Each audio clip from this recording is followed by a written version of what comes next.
Ann Curtis, lalong aasarin si Vice ganda sa kanyang ganda. Muling nagbahagi si Ann Curtis ng kanyang mga larawan.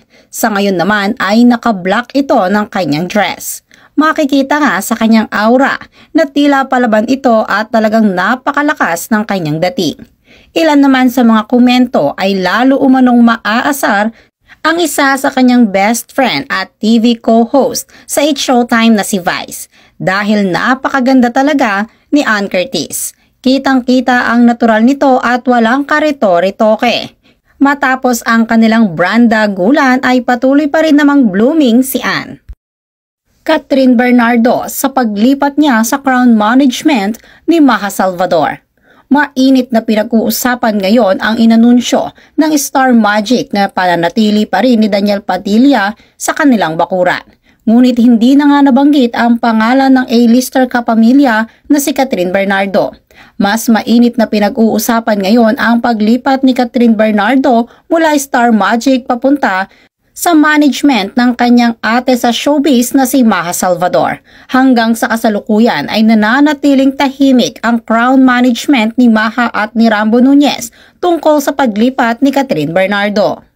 Daniel Padilla, paubos na nga ba ang mga naipundar dahil sa kanyang mga luho? Tila marami ang mga sources ngayon ni Christopher Min tungkol kay Daniel Padilla dahil maging ang pagbibenta nito ng kanyang food chain sa Tacloban ay nakarating din mismo kay Christopher Min. Ayon kay Christopher Min ay napapabalita din umano ang pagpunta ni Daniel Padilla sa ibang bansa at doon na manirahan.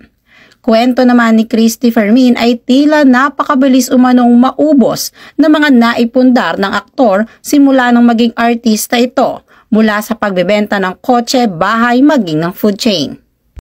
Annabel Rama, pinagtawanan ang pagbubuntis issue ni Rufa Gutierrez.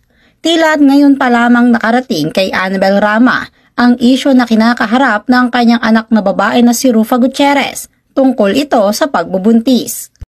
Tita, narinig mo na yung bagong chismis? Hindi. Hindi pa?